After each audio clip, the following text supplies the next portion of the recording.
Good morning, good afternoon, and good evening. My name is Vishwadeep, and welcome to Semesters Wala. This particular series is all about C programming, जो कि आपके semester course के लिए specifically design की गई है। और आज हम सबसे पहले चैप्टर से स्टार्ट करेंगे, जो कि है इंट्रोडक्शन टू प्रोग्रामिंग।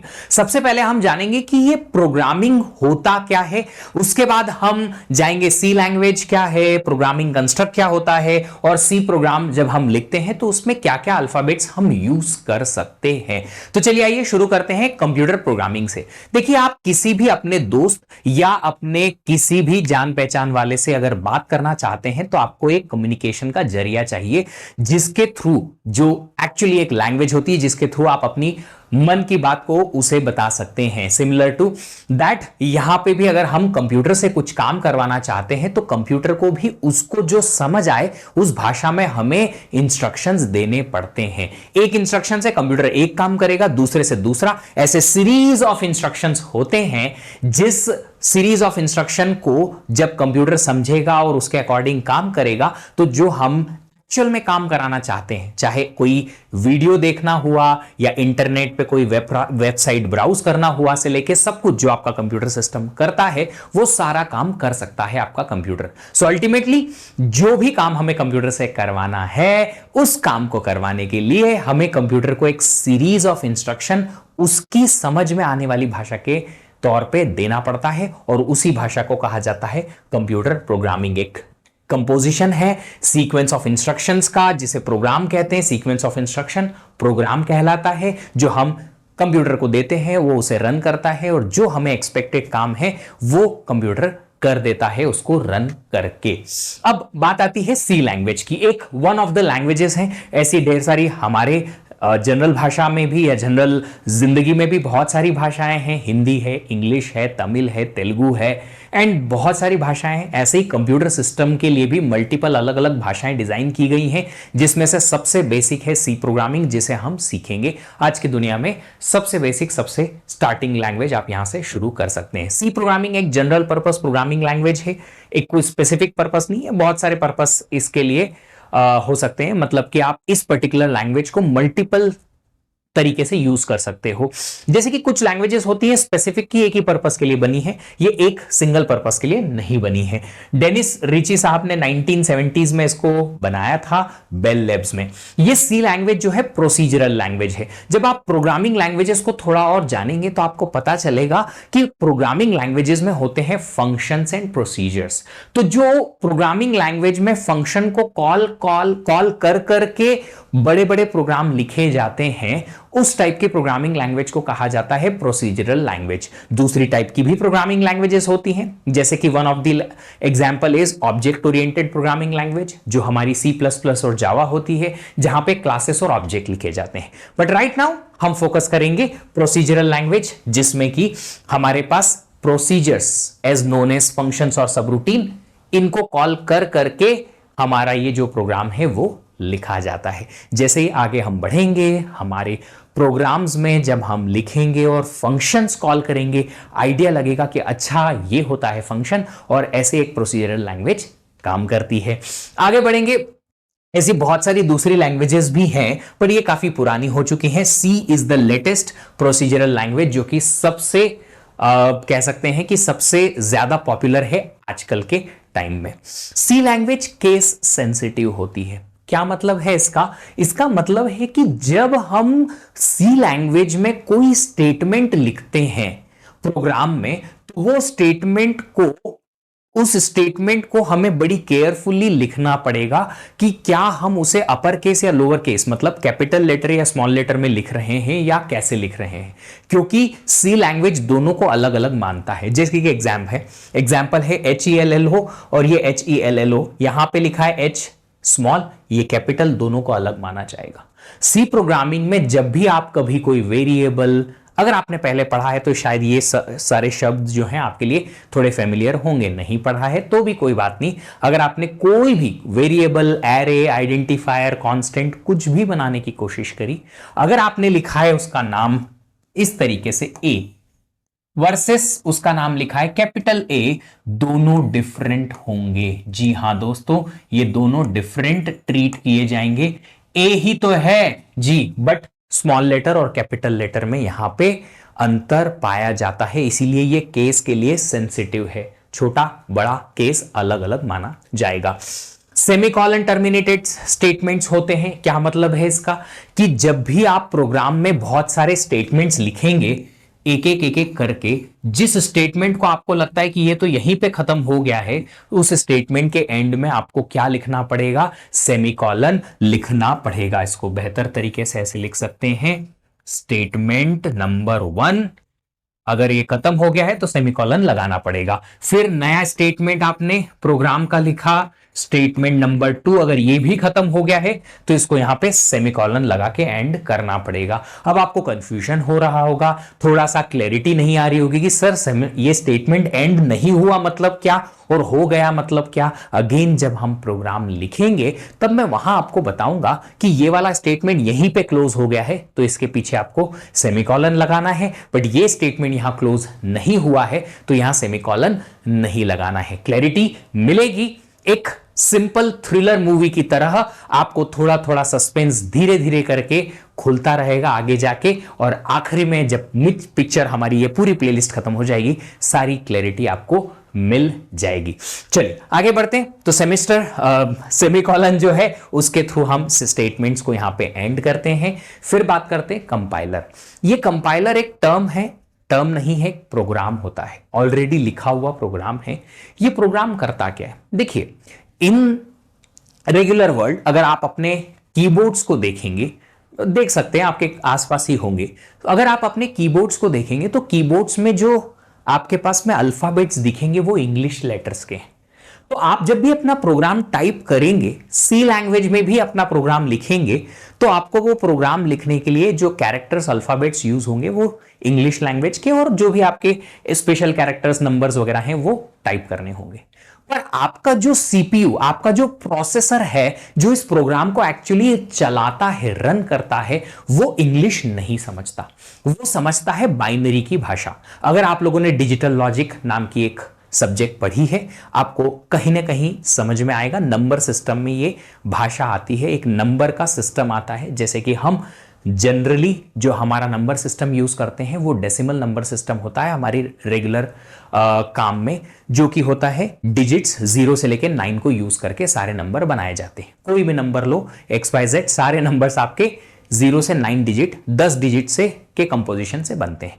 ऐसे ही एक नंबर बनता है बाइनरी नंबर सिस्टम, जिसमें सिर्फ 2 डिजिट होती है, 0 और 1।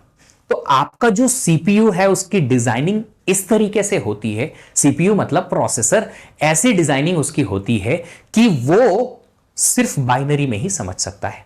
अब आपने लिखा प्रोग्राम जो है वो इंग्लिश और कुछ स्पेशल कैरेक्टर्स की भाषा में, पर सीपीयू समझ सकता है बाइनरी की भाषा में। तो यहां पे आता है एक स्पेसिफिक प्रोग्राम जिसे कहा जाता है कंपाइलर, जो ऑलरेडी बना हुआ है। तो जब भी आप अपना प्रोग्राम चलाएंगे, उसको रन करने के पहले कंपाइल करना पड़ता है। कंपाइल करने से क्या है, ये जो कंपाइलर नाम का प्रोग्राम है, इस आपके लिखे हुए प्रोग्राम को उठाएगा और कन्वर्ट कर देगा उस सेम, उसका मीनिंग नहीं बदलेगा, पर उसी मीनिंग के, उसी कंटेक्स्ट के एक ऐसे प्रोग्राम में जिसको आपका सीपीयू समझ सकता है, एक ऐसे फॉर्मेट में जिसको सीपीयू समझ सकता है। तो जो आप लिखते हो अपनी भाषा में, उसे कहते हैं हाई लेवल लैंग्वेज प्रोग्राम, जो कि आपने सी लैंग्वेज में लिखा है। और कंपाइलर नाम की एक चीज आती है, ये कंपाइलर कंपाइल करके यहां से कन्वर्ट करा देता है इसको लो लेवल लैंग्वेज प्रोग्राम, जिसको बाइनरी कोड भी कहते हैं, क्योंकि ये कोड का मीनिंग नहीं बदल रहा। समथिंग लाइक मैं हिंदी में बोलता हूं राम जाता है, इंग्लिश में बोलता हूं राम गोज, मीनिंग नहीं बदला, दोनों का मीनिंग सेम है, बस भाषा बदल गई है। सेम चीज जो आपने यहां प्रोग्राम लिखा है वही प्रोग्राम को कन्वर्ट किया गया है, भाषा अलग है पर उसका मीनिंग सेम है। जो आप एक्सपेक्ट करोगे ये प्रोग्राम से आउटपुट आएगा, वही प्रोग्राम का आउटपुट इस पर्टिकुलर चीज से भी मिलेगा, जो कि सीपीयू पे डायरेक्टली रन होता है।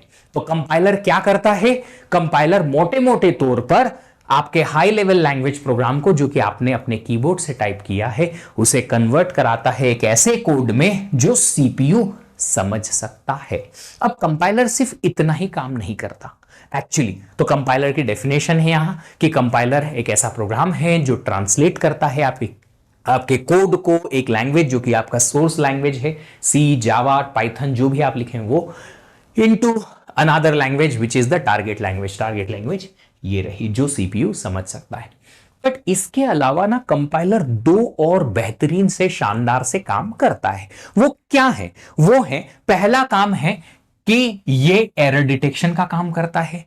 अगर आपने कोड में कोई ऐसी स्टेटमेंट लिख दी है जो आपकी सी लैंग्वेज पे वैलिड नहीं है, तो ऐसी एरर, कोई ऐसा सिमेंटिक या कोई ऐसी एरर है जो कि अपने स्टेटमेंट के तरीके से तो वैलिड है पर उसका मीनिंग सही नहीं निकल रहा, राइट? तो ये जो दो अलग अलग टाइप की एरर है वो डिटेक्ट करता है। इस एरर के बारे में आप कंपाइलर डिजाइन कोर्स में थोड़ा और जानेंगे कि सिंटैक्स एरर और सिमेंटिक एरर क्या आती है। कंपाइलर डिजाइनिंग कोर्स आपको आपकी इंजीनियरिंग में आगे आएगा, तब पता चलेगा। और दूसरा है कोड ऑप्टिमाइजेशन। कोड ऑप्टिमाइजेशन का मतलब है कि जो आपने प्रोग्राम लिखा है उसको और ऑप्टिमाइज करके ऐसे कन्वर्ट किया जाता है कि मीनिंग ना बदले, बट कम स्टेटमेंट्स में या कम टाइम में ही वो प्रोग्राम चल जाए। ऐसी कोई ऑप्टिमाइजेशन टेक्निक जो है कंपाइलर के द्वारा लगाई जाती है। तो अगर कोई एरर नहीं है तो आपको सोर्स कोड मिल जाएगा। अगर एरर है तो एरर रिपोर्ट हो जाएगी कि भैया आपने जो कोड लिखा है इसमें तो एरर है, हम रन कैसे करेंगे, पहले एरर को सॉर्ट करो, प्रॉब्लम जो है उसे आप सॉल्व करो। तो एरर पहले हटाई जाएगी, उसके बाद में क्या होगा, कोड ऑप्टिमाइजेशन होगा। और अगर दोनों ठीक से चल गया तो आपका कन्वर्जन हो जाएगा लो लेवल लैंग्वेज में। जब ये बनेगा उसके बाद ये वाला कोड आपके प्रोसेसर पे, कंप्यूटर सिस्टम के रन होता है और फिर आपको मिलता है आउटपुट। जो भी आपने प्रोग्राम लिखा है उसी का ही आउटपुट आपको देखने को मिलता है।